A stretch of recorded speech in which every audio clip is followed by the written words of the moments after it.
Шо е бе ова влегување вака бе, ни тропни ни ништо ми влезе внатре в канцеларија. Клик, бум, трас! Ало? Не, менче, не сум дома на работа, сум врзав 2 дена. Да, многу работа имаме, многу. Значи, предмети 30 кила имам, не знам глата кај ми е. Шо е бе ова влегување вака бе, ни тропни ни ништо ми влезе внатре в канцеларија. Ви реков, јас кој ќе ве викнам тогаш. Ве не да им повишуваш тон ти мене. Невоспитање. Инаку дома ние малце се подскаравме годинава за ајвар прајање, многу била поскапена струјата и мажот ми рече ајвар дома нема да правиме. Му реков важи, добро. И јас на работа си врзав 2 дена и сега си нарачав нешто од ананас и ми стигна на работа, тама на време со колешката да се сменам. Абе, одма ми стигна. Кога го нарачав, кога стигна?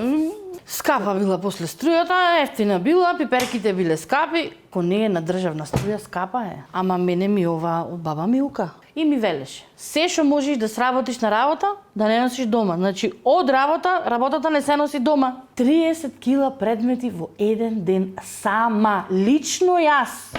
И после администрација не сме били ефективни. Ти пак влезе бре, со предметов сакаш да те гаѓам пак.